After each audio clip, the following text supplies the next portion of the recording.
Voltamos à segunda parte do nosso Moçambique Terra de Oportunidades. Não se esqueça que, se quiser participar, se quiser enviar sugestões, se quiser mandar-nos a sua opinião sobre o programa, pode fazê-lo através do nosso endereço eletrónico terra de oportunidades, tudo em letra minúscula e tudo junto, @miramar.co.mz. Estamos de volta para a segunda parte e vamos continuar a debater o impacto das últimas cheias na agricultura moçambicana e já vamos voltar à conversa com os meus dois convidados do programa de hoje, Rita Almeida, do Instituto Nacional de Gestão de Calamidades, e Castro Camarada, da FAO em Moçambique, representante da FAO em Moçambique, mas vamos mostrar-vos os efeitos destas águas num grupo de pequenos agricultores. Na Manhiça houve quem perdesse absolutamente tudo, e à medida que os níveis hídricos regressam à normalidade, o panorama é devastador. Fomos conhecer esta realidade e perceber o que está a ser feito para ajudar estas pessoas.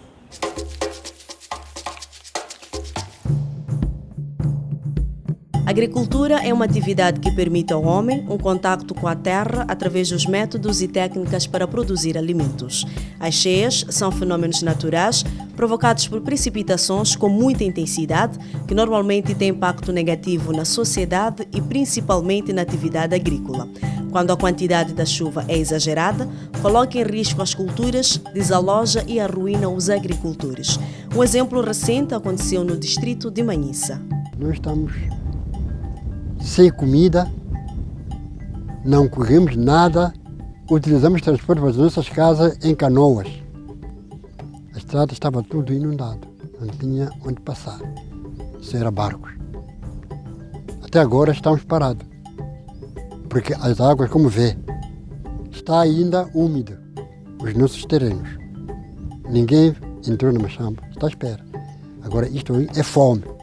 Paulo Manhiça e Salvador Manuque dizem que é necessário ter o auxílio do governo nestas situações para conseguirem fazer face a este tipo de fenômenos que afetam os agricultores do distrito com regularidade. Como falo da associação, assim estou a falar da população de Munhango. E mesmo posso falar a nível de Calanga. Nunca tivemos nenhum apoio. Não só esta cheia. As cheias todos já passados, nunca tivemos nenhum apoio de nada. A Associação de Agricultores G21 de Manhiça foi muito afetada com as cheias. Perdeu o contrato com o hipermercado porque reduziu a quantidade de produção, sofrendo assim enormes perdas financeiras que afetaram os produtores e as suas famílias. Em termos de qualidade, não é fácil, tonelada, não é fácil ter todos os cálculos, mas perdemos, como você está a ver, perdemos tudo mesmo, porque aqui não só que somos produtores de banana só, mas vários hortícolas, batata doce, mandioca, milho, muita coisa. Então com a água não há nada que escapar. Nós perdemos amendoim, milho, batata doce, mandioca e cebolas. Esta situação criou um problema junto dos agricultores em todo o distrito. Tivemos situações de culturas da noite para o dia submersas completamente. Os produtores, principalmente dos postos administrativos da Ilha de Josina, Calanga, 3 de fevereiro, perderam completamente quase tudo. O clima é sem dúvida um fator natural importante para a atividade agrícola, mas quando acontece precipitação exagerada, esta prejudica a produção. Para lidar com este fator, os produtores do distrito de Manhiça contam com o apoio de várias associações.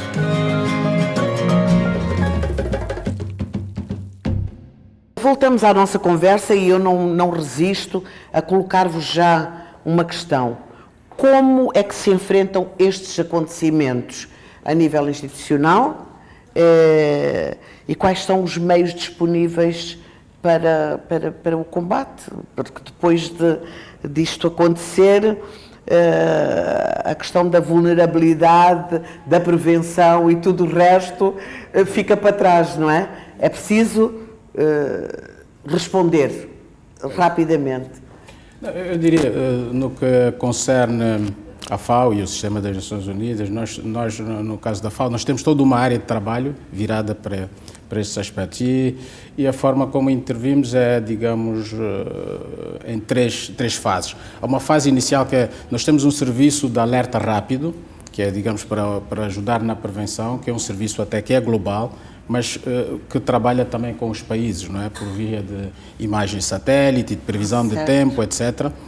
Portanto, para o trabalho de prevenção que o IGCA o INGC faz aqui também muito bem. Mas nós, em termos globais, a FAO tem também um trabalho desses em que envia alertas. Como se fosse um alarme? Isso, um alerta, um serviço de alertas para secas, para possíveis inundações, pragas, pestes também, que afetam normalmente a produção agrícola. Depois, quando os eventos ocorrem, nós temos depois uma fase em que ajudamos os países a fazer as avaliações do impacto, não é? Por exemplo, neste momento está uma missão na Zambésia a fazer a avaliação do impacto que as cheias têm tanto na produção, nos produtores, e a ver quais são as necessidades, etc. Já mais técnica. Já um pouco mais técnica e a recolher um pouco mais de informação, porque na fase inicial, inclusive nesta inundação, as vias de acesso ficaram cortadas e inclusive era difícil irem-se a alguns pontos e avaliar a situação propriamente, devidamente. Então, neste momento, isso está sendo feito e isso é um levantamento importante porque traz informação depois que é muito crítica. Mas, entretanto, já estamos numa fase também de alguma resposta. Bem, no caso, o sistema entra logo em resposta humanitária, né? Para acudir logo àquelas situações mais importantes. Distribuição alimentar. As pessoas, distribuição alimentar, etc. Alojá-las, centros de alojamento, etc. Mas nós, na FAO, depois começamos a trabalhar mais visando a recuperação, o período de recuperação. Como nós assistimos essencialmente ao setor da agricultura e como na maior parte dos casos as pessoas são afetadas, a população rural tem de facto a agricultura como sendo a sua principal atividade. Eles acabam perdendo quase todas as suas reservas, até o pequeno efetivo, sei lá, animal que tinham, ou aves, ou pequenos ruminantes, as suas reservas de sementes, quer dizer, os produtores normalmente guardam essas coisas. Eles perdem tudo isto. E então, a nossa prioridade passa a ser uma de, logo que a situação se começa a restabelecer, como é que tornamos a fazer essas pessoas, como é que se recupera a capacidade de produção destas comunidades. Portanto, estamos a programar já a parte, aquilo que nós chamamos no jargão, a fase de recuperação. Portanto, é uma fase de previsão, de resposta imediata e depois a fase depois de recuperação, que leva, se calhar, um pouco mais de tempo, mas vem a seguir a fase já da ajuda mais imediata. Portanto, no nosso caso, como apoiamos o setor produtivo, essa é a fase que nós estamos agora estamos a trabalhar já nisso, no sentido de apoiar essas... E entendi, pelo que a senhora Rita Almeida disse logo no primeiro bloco, que uma das ações que o INGC faz junto às populações e junto aos setores que alocam, eu não sei se é correto usar essa expressão, que distribuem terra, é colocar as pessoas em locais seguros. Dizem-me muito, todos os anos eu ouço isto, que a população regressa aos locais de onde foram, a esses locais que foram inundados, que foram assim que a situação das cheias passa, a tendência é as pessoas voltarem àqueles locais. Como é que vocês, não sei se é ações educativas, como é que vocês fazem frente a isso? O que fizemos nos últimos anos foi não apenas atribuir este terreno em zona segura às famílias, mas atribuir o terreno e ajudar essas famílias para construir uma casa melhorada. E nós introduzimos uma coisa que se chama bairro de reassentamento. Há uma experiência muito boa no Zambeze, na bacia do Zambeze, na bacia do Save também, na bacia do Buzi e no Licungo. No próprio Licungo nós temos lá bairros de reassentamento. E então, naquilo que é tanto a programação do governo, quando estamos a falar de infraestruturas sociais, desculpe nesses locais... O reassentamento é temporário? Não, o reassentamento não é temporário. Não. É por isso que estamos a dizer que anualmente há um fundo que é alocado. Portanto, a componente que cabe ao INGC é exatamente para apoiar as famílias para a construção dessas casas, que são casas melhoradas.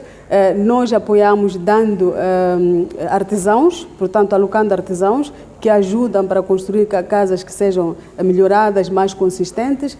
Apoiamos também na componente de alguns materiais de construção, cimento, chapas de zinco, por aí em diante. Mas é importante que a casa seja são zonas construída. onde eles vão ter terra para cultivar. Exato, quer dizer, aqueles Vão são ter bairros. terra e vão ter água. Naqueles locais são bairros, mas associado a isso, há os locais portanto, que se pratica a agricultura. Mas estava a dizer que a casa que a família constrói, aliás, essa casa tem que ser construída para a família. E nós dissemos que naquelas zonas de risco, normalmente, que são as zonas mais baixas, são zonas produtivas. Portanto, aquilo que é o trabalho que estamos a fazer, não estamos em condições de dizer que a família não pode aproveitar aquelas zonas baixas, que por sinal são zonas produtivas. E então, temos que aliar este reassentamento com o sistema de aviso prévio. É um sistema de aviso prévio que não só, portanto, indica a aproximação do perigo, mas um sistema de aviso prévio implementado para o setor da agricultura, que diz mais ou menos que tipo de culturas é que podem ser implementadas ali, em que momento.